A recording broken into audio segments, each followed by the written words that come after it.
Estamos apresentando Marco Zero, onde tudo começa.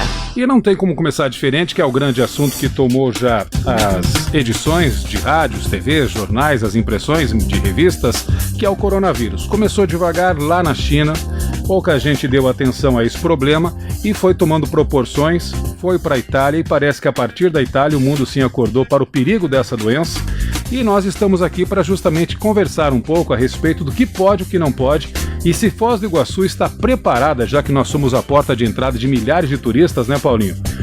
Com relação a esse coronavírus, se realmente preocupa se Foz do Iguaçu tem essa condição de receber os turistas e caso tenha alguns casos de doença que possa acontecer algo mais grave. Isso mesmo, Moacir.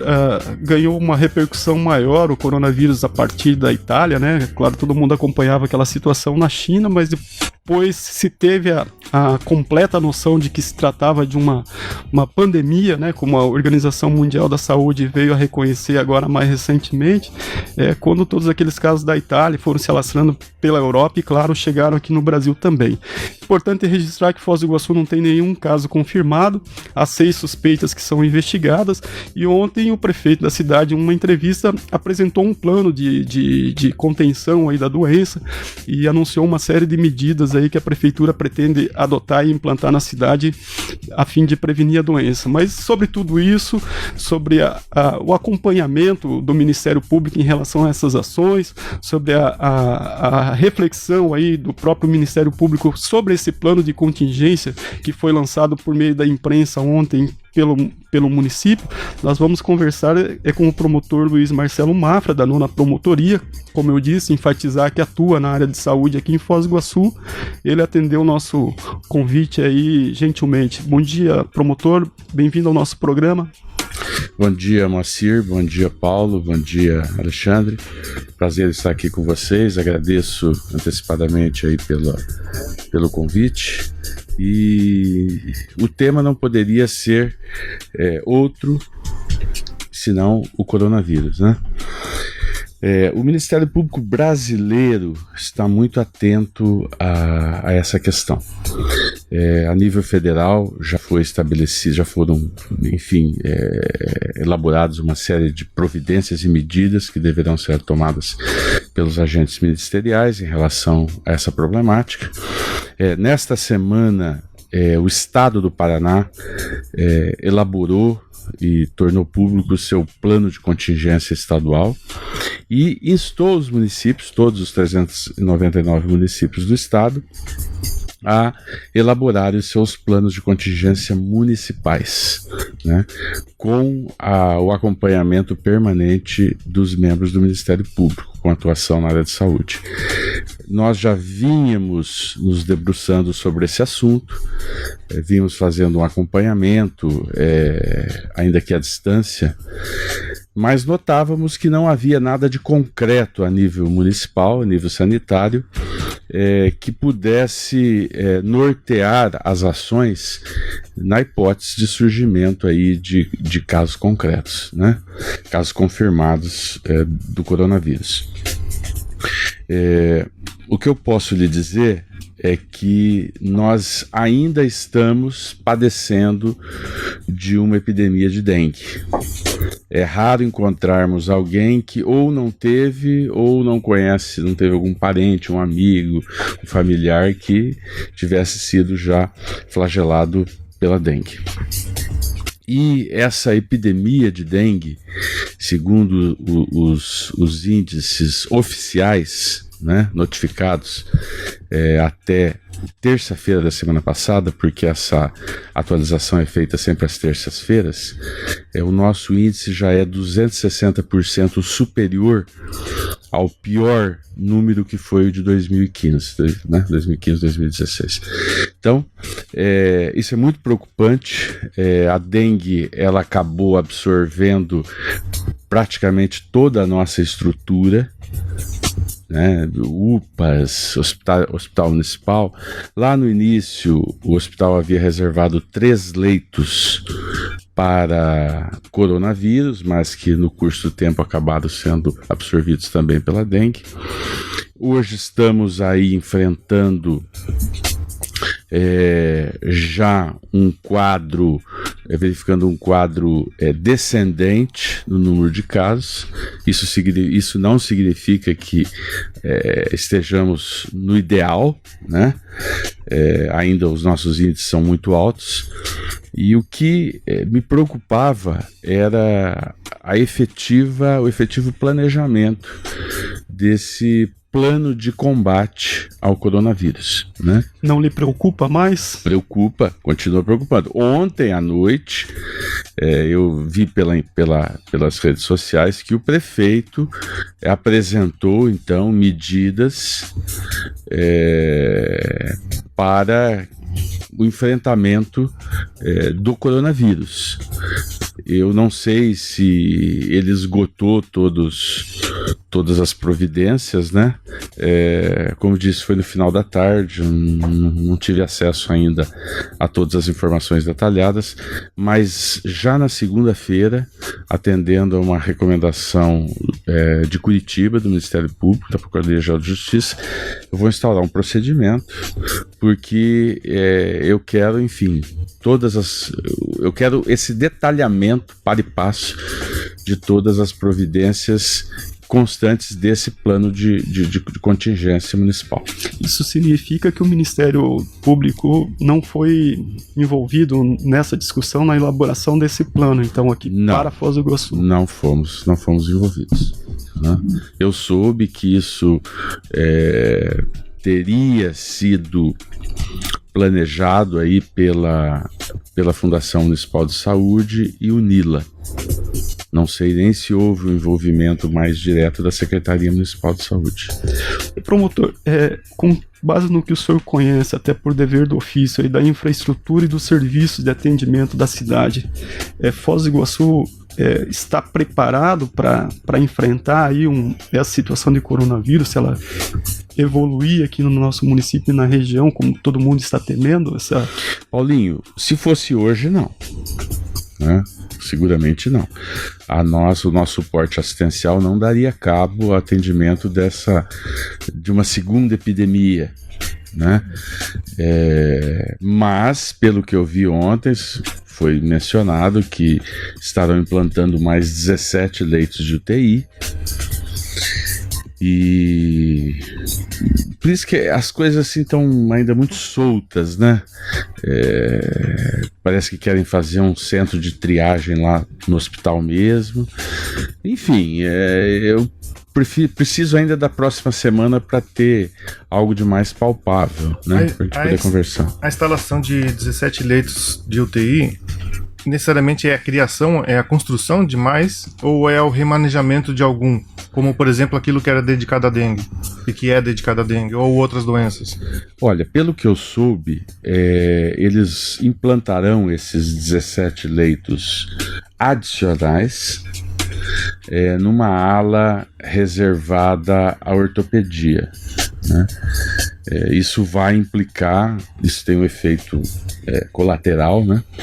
Vai implicar aí no congelamento das cirurgias eletivas, né?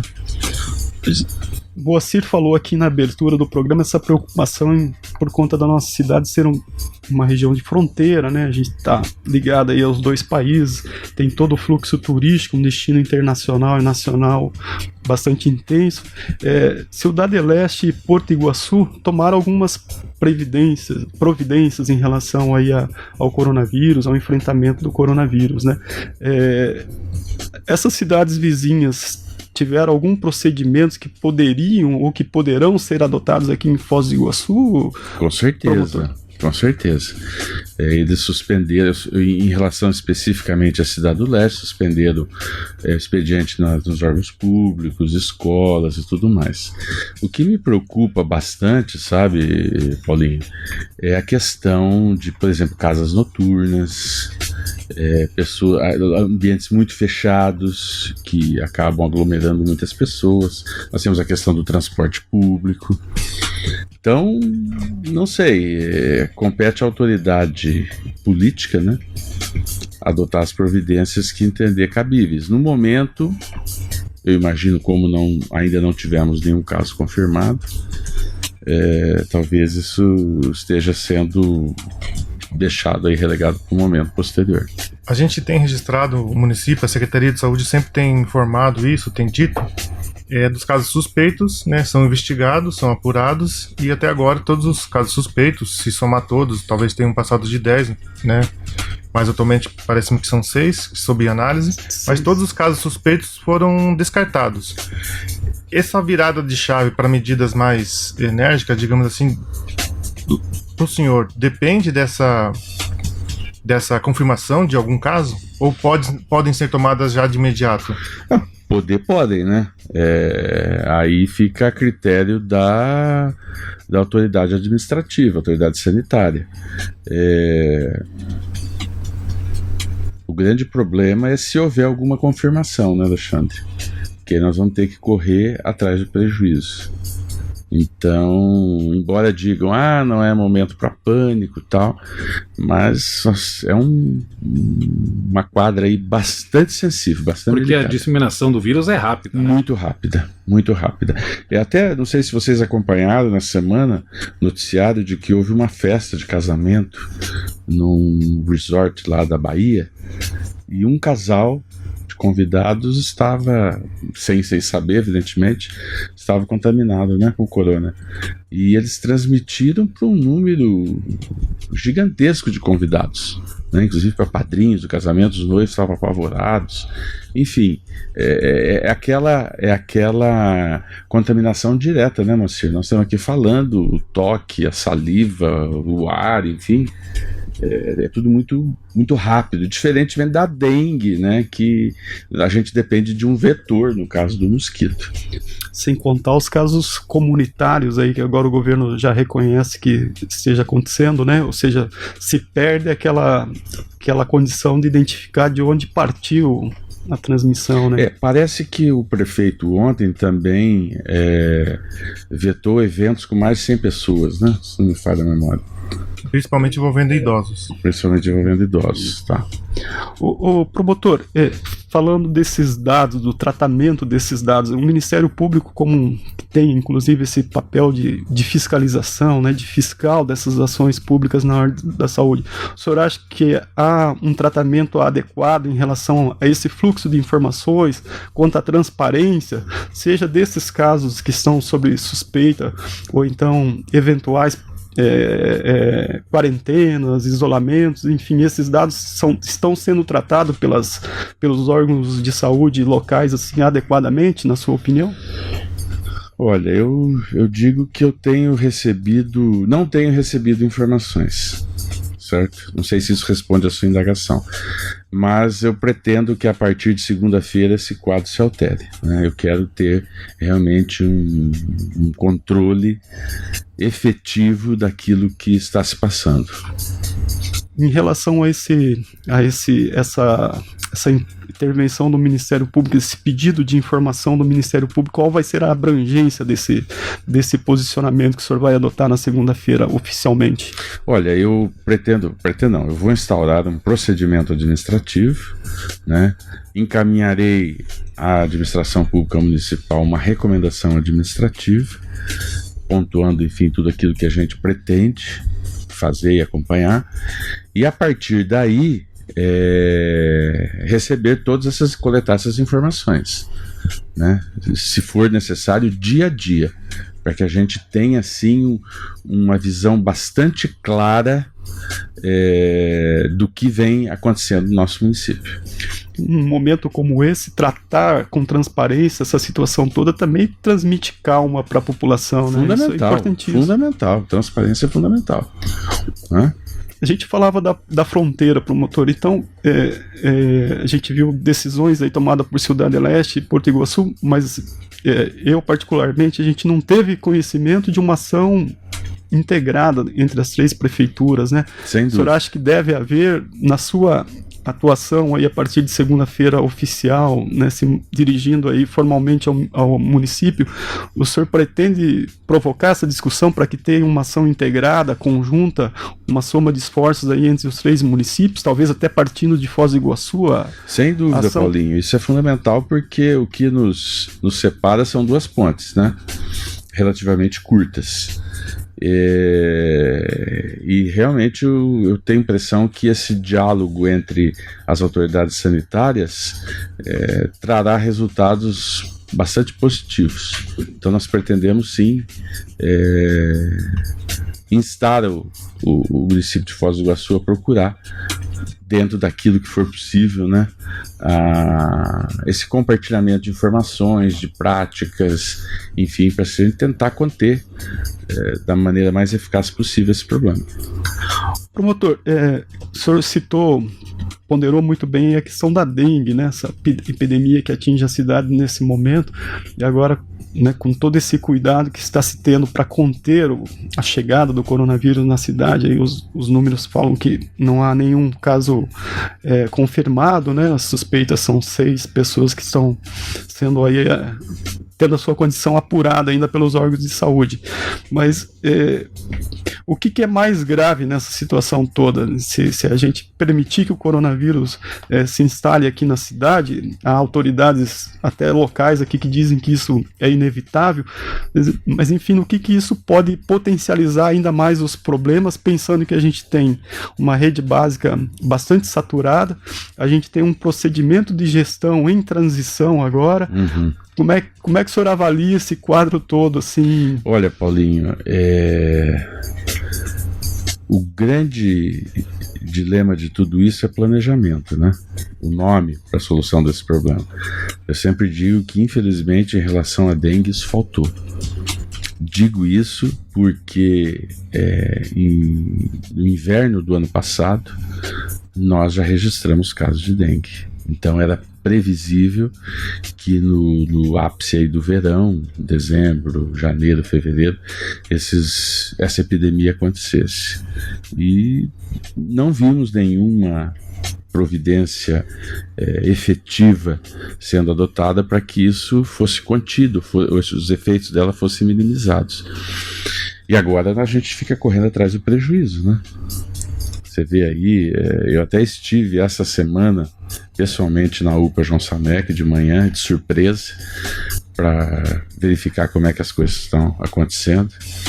E recebemos muita reclamação ainda em relação ao tempo de espera. Uma filha, olha, minha mãe idosa, na cadeira de rodas, já está esperando há muito tempo, e pessoas que estão com um quadro muito mais favorável que o dela, acabam entrando primeiro e tal. Eu tenho reforçado com a Fundação Municipal de Saúde, que hoje está gerindo essas 2 unidades, né, de urgência e emergência, para que eles adotem aquela pulseira colorida, para facilitar o trabalho deles e até o controle por parte dos usuários, né, que estão ali. Daqui a pouco um é vermelho, estão entrando os verdes primeiro. Uma das usuárias disse, olha, aqui o que vale é a pessoa ter conhecimento, é a amizade, enfim. Então, tudo isso precisa efetivamente de planejamento e de transparência, né? Preocupa-me muito, porque, como você mesmo disse, as UPAs estão, né, hiperlotadas, grande maioria dos casos de dengue. O que me preocupa, eu disse isso ontem lá na Rádio Cultura, é o incremento bastante significativo de dengue tipo C, né, que acabam exigindo tratamento hospitalar. Mas parece que o projeto do município, esse plano de contingência, será centralizar tudo isso no hospital municipal. Promotor, o nosso ouvinte, o Edilson, está perguntando justamente isso, né? O Paraguai teve esse decreto aí de fechamento de escolas, também há um comentário da Argentina ontem que fechou as escolas. O Ministério Público pensa em alguma coisa mais drástica, uma determinação de fechamento de escola, e até ele diz aqui de pontes, por exemplo? Olha, essa é uma providência que não cabe ao Ministério Público, né? É um ato de gestão que compete autoridade administrativa, né? Então, mas se nós sentirmos que, enfim, que o perigo é muito maior daquilo que a gente imagina, nós vamos ter que sentar e conversar com o gestor para ampliar aí essas medidas de restrição. Nós não podemos correr o risco de nos transformarmos aí numa Itália, né? Promotor... Eu queria colocar aqui, Paulo, diga lá, Alexandre, só para a gente colocar um dado em relação à dengue que o promotor estava falando. Então, o último boletim dado na terça-feira tinha apontado 2.500 casos confirmados de dengue e 14 mil notificações, né? Então, só para a gente colocar num contexto o porquê também de todas as unidades de saúde estarem superlotadas com pacientes de dengue. É o que está diretamente relacionado à questão do corona, porque sim. A questão absorve, né? A questão da estrutura. Exatamente. Né? Exato, fica claro aí, né, a quantidade de casos que a gente está tratando na cidade, né, e potencializando o risco de uma outra enfermidade. Um outro dado interessante, né, promotor? A própria prefeitura teve mais de 120 casos confirmados de servidores com dengue. Então, assim, atinge a todo mundo. O senhor já respondeu, mas o Hamilton Farias entrou na live agora e está perguntando justamente isso, né? Quais os procedimentos o Ministério Público tem exigido do poder público com relação à dengue, já que tem crescido diariamente o número de pessoas infectadas? Mafra. Olha, nós temos tomado uma série de providências, né? Nós estamos literalmente no calcanhar do município de Foz do Iguaçu para que todas as providências tendentes ao combate e ao enfrentamento nas unidades de saúde, né, essa questão assistencial, sejam minimizados. Quer dizer, nós precisamos melhorar a qualidade do atendimento. Pelo que eu vi, pelo que eu senti, já houve uma melhora depois que a Fundação Municipal de Saúde assumiu esse serviço. E agora, eu não sou secretário de saúde, não sou médico, né? A gente também tem as nossas limitações. Ô promotor, a gente está se encaminhando para o final da nossa conversa, mas eu gostaria de lhe perguntar em relação, nós estamos falando de saúde coletiva, saúde pública, mas dentro disso também precisamos assegurar os direitos do cidadão individualmente. Uma pessoa que queira recorrer ao Ministério Público em relação ao próprio coronavírus, né, que é o assunto que a gente está tratando aqui, há um canal de denúncia, um canal de esclarecimento que ele pode buscar junto ao Ministério Público. Por exemplo, uma empresa pode exigir de um funcionário um exame para comprovar que ele não esteja com coronavírus. É uma hipótese, né? Se ele se sentir violado nesse seu direito, como ele entra em contato com o Ministério Público? Sim, questões de quarentena, isolamento, como preservar o direito do cidadão nessa circunstância, recorrendo ao Ministério Público do Paraná e aqui em Foz do Iguaçu. Só para, antes de responder especificamente a sua pergunta, mas ainda ontem o Procurador-Geral de Justiça do Estado do Paraná acabou editando também um ato administrativo prevendo que membros de servidores que estejam em viagem retornando de regiões contaminadas comprometidas pelo coronavírus tem obrigatoriamente comunicar à chefia, eles ficam autorizados a fazer teletrabalho, né? Quem apresentar sintomas imediatamente tem que se afastar, enfim. Mas em relação à sua pergunta, especificamente, nós estamos instalados ali na rua Epifânio Sossa 111, o prédio próprio do Ministério Público, fica nos fundos do fórum, né? É uma rua nova, uma ruazinha nova, eu diria que ela fica entre a antiga ONU pro lado de baixo e o fórum pro lado de cima. Nós somos aí os recordistas, talvez, de atendimento em toda a região, na área de saúde. Nós temos uma equipe montada para atendimento, né? Temos uma assessora, temos estagiários, eu próprio, sempre que é necessário. Enfim, as pessoas podem nos procurar. Inclusive, Paulo, é um detalhe também muito preocupante e que é muito pouco dito, mas tem me assustado o elevado grau de judicialização, inclusive por parte do Ministério Público em relação à saúde. Esse é um termômetro que indica que as coisas não vão tão bem quanto deveriam. Esse grau elevado, estamos falando de Foz do Iguaçu, da comarca de Foz do Iguaçu? Foz do Iguaçu. Tá? Quer dizer que quando algo para de funcionar ou não funciona adequadamente, a via é judicial. E as pessoas realmente nos procuram, viu? Isso é diariamente, né? Nós temos um volume de atendimento assim que surpreende até Curitiba. Promotor, muito obrigado pela sua presença, sua participação aí. Fica o microfone aberto para o senhor fazer a sua conclusão. Já o convite, antes do Mafra concluir, justamente nessa pauta desse gancho final, já que há uma grande judicialização, fica o convite para o senhor voltar aqui e falar sobre quais são os principais casos que estão sendo levados até a promotoria. Sem dúvida, Aí, são muitos. Vamos São fazer variados. um ranking, mas fica um convite para uma próxima, medicamentos, uma próxima consultas conversa. especializadas. A próxima pauta, né? Mas viremos sim, com o maior prazer. Eu agradeço penhoradamente aí o convite, né? Me coloco sempre à disposição. Prazer conhecer vocês todos, né? Já sou fã do Moacir há bastante tempo, né? Ouço a rádio desde o seu início, né? E, enfim, agradeço aí a oportunidade. O Moacir correspondeu à expectativa? Olha, eu esperava que ele fosse diferente, entendeu? Loiro de olho azul, né? Sempre, né? O rádio perde um pouco a sua Só magia. para quebrar um pouco a entrevista, Moacir, no sábado aí. Nós que agradecemos pelo carinho, Mafra, e ficamos felizes, né, em saber que o Ministério Público está preocupado, né? Brincadeiras à parte, que a gente tem essa particularidade, mas enfim, saber que a população pode contar assim com o Ministério Público, pode procurá-lo e a porta estará sempre aberta lá para esse tipo de ação, né? Sem dúvida. Marco Zero, onde tudo começa.